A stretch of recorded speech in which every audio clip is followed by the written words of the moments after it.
Bonjour à toutes et à tous. Alors aujourd'hui, on va partir sur une session de Capture One et on va parler un peu de contraste et on va parler particulièrement de la courbe Luma et la courbe RVB dans Capture One. On va voir un petit peu la petite différence. On va parler aussi également des niveaux et du curseur contraste, bien sûr. Alors pour ce faire ici, ce qu'on va faire pour commencer, c'est que je vais aller chercher une courbe qui va être, on va dire, standard pour décontraster l'ensemble de l'image comme ceci.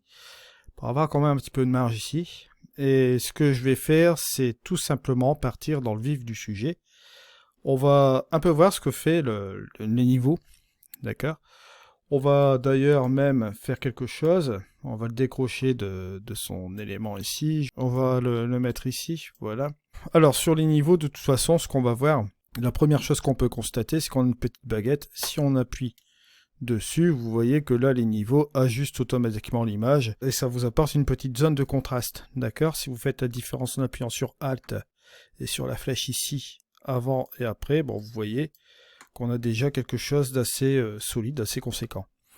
Ce qui est relativement pas mal avec ce truc de niveau. Bon, bien sûr, vous pouvez jouer principalement avec les tons moyens ici si vous voulez obscurcir ou éclaircir, d'accord, juste comme ceci. Il suffit de regarder au niveau de la courbe. Vous pouvez modifier ici les points de sortie, et de les mettre à 255 par exemple. Vous le mettez à 177, forcément ça va assombrir. Le point à 216 va se mettre à 177. Il suffit de regarder l'histogramme, comment il bouge. Bon là, forcément, si on se met à fond là comme ceci, là, lorsque le point est ramené ici, forcément, vous voyez l'histogramme qui colle complètement vers le point blanc. Donc, si vous voulez changer la valeur, hop, vous ramenez juste le truc comme ceci. Et là, au niveau du point noir, la même chose. Si vous voulez ramener la valeur ici, vous la ramenez juste comme ceci. Et là, que va-t-il se passer? Ben forcément, vous allez aplatir l'image. Vous allez faire le sens inverse, vous allez décontraster. Là, bien sûr, vous pouvez toujours jouer avec les tons moyens, juste comme ceci, mais ça ne va pas changer grand-chose. Là, vous voyez, ça vous donne un côté complètement mat décontrasté comme ceci, voilà. Si vous voulez rattraper le contraste, forcément, hop, on va se remettre comme ceci, sur quelque chose de raisonnable comme ça. Bon, on parle des niveaux comme ceci. Je vais remettre cela à 0, voilà. On revient sur notre image initiale. On va aller recoller ça. Maintenant, on va parler de la courbe. La courbe qui, elle, est un petit peu plus différente. Voilà, je vais m'agrandir ici. On va utiliser la RVB, la première courbe RVB. Bon, là, ce qui va se passer, vous allez faire un point au milieu. Vous allez baisser tout simplement cette pointe ici, remonter cette pointe-là, pour avoir la première pointe de contraste comme ceci. Si vous faites un avant-après, pareil, vous voyez, bon, au niveau des contrastes, ça a joué, il n'y a aucun souci là-dessus, on a fait quelque chose d'assez sympa, mais bon, le truc, c'est que ça impacte aussi la saturation des couleurs. Alors, pour ce faire, si vous voulez impacter simplement les contrastes, uniquement les contrastes sans impacter les couleurs, ce que vous allez faire, vous allez remettre ça à 0. Vous allez prendre la courbe Luma. La courbe Luma qui est assez géniale, vous allez voir. Je vais faire un point au milieu comme ceci. Et là, hop, je vais baisser là.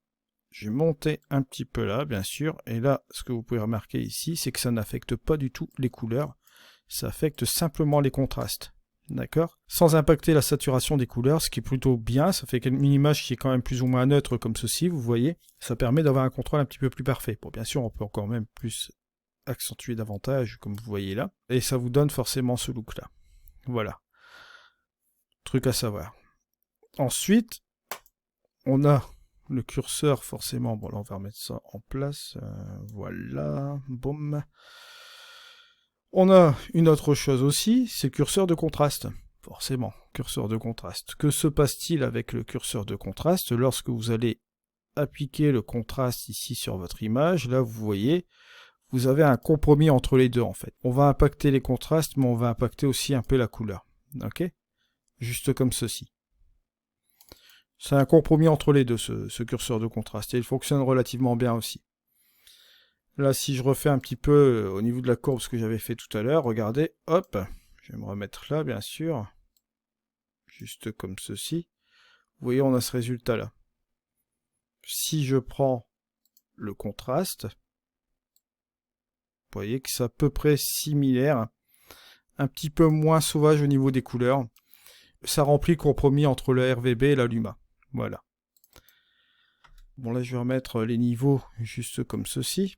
Après, bien sûr, il vous est possible de faire d'autres choses. Par exemple, au niveau de la couleur bleue, on a le correction de voile aussi qui fonctionne très bien aussi. Ça peut vous donner un petit peu de punch au niveau de votre image. Vous voyez, juste comme ceci. Voilà, si j'enlève par exemple les niveaux et que je joue avec mon correction de voile, ça peut marcher aussi. Et bien sûr, après, il suffit de baisser un peu la haute lumière. Cela dégager un petit peu les ombres. Bon, pas trop parce que là, on est sur un truc de jour. Voilà. Vous allez ramener un petit peu plus par là, voilà. Et peut-être un peu par ici. Voilà.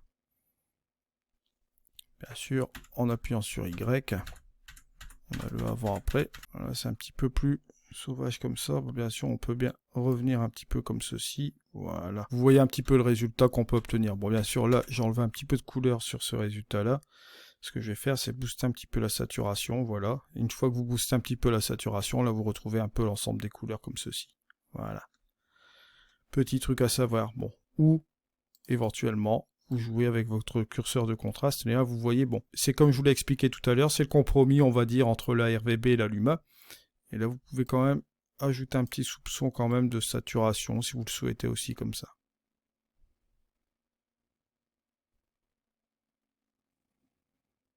Et si vous voulez dégager aussi un petit peu le point noir, vous pouvez le faire aussi également. Bon, vous voyez, il y a plein de possibilités, bien sûr. Bon, la balance des blancs, là, je ne l'ai pas rectifié. Je l'ai laissé comme je l'avais réglé dans le boîtier. Voilà ce qu'on peut dire aujourd'hui des contrastes un petit peu dans Capture One. Je voulais refaire un petit chapitre aussi comme ceci aujourd'hui pour voir un peu ce qu'on peut faire avec cela, bien sûr. Bon, comme je vous l'ai dit, hein, là, vous n'êtes pas obligé d'utiliser le Dynamic Range. Voilà. Ici, pareil. On peut tout simplement utiliser les niveaux, vous voyez, c'est amplement suffisant. Allez, à la rigueur, un petit peu de saturation quand même un peu, voilà. Et cela marche comme ça. Et ici, si vous voulez aussi jouer un peu au niveau du ciel, pourquoi pas, bah, vous rajoutez un filtre graduel comme ceci, voilà. Vous allez baisser un petit peu les hautes lumières, voilà. Et pourquoi pas appliquer bien sûr une plage Luma, comme on l'a vu la dernière fois, bien sûr. Je vais afficher le masque ici. Et là, forcément, on va un petit peu chasser peut-être les ombres comme ceci. Je vais mettre un petit truc comme ça, voilà, ce sera assez sympa. Pour que ça vienne quand même progressivement. Puis bon, vous voyez que là, on a ce résultat-là. On fait appliquer. Hop, avant, après, est relativement tranquille. On peut même baisser un peu l'exposition si on le souhaite, pourquoi pas, légèrement comme ça. Encore rajouter un petit peu de saturation puisque c'est le ciel, voilà. Et on obtient ce résultat-là, bien sûr. Voilà. Petit chapitre assez court sur Capture One aujourd'hui, mais je voulais faire quand même ce récapitulatif. Je souhaite à toutes et à tous un excellent dimanche. Nous, dans tous les cas, on se retrouve pour un prochain tuto. Allez, ciao!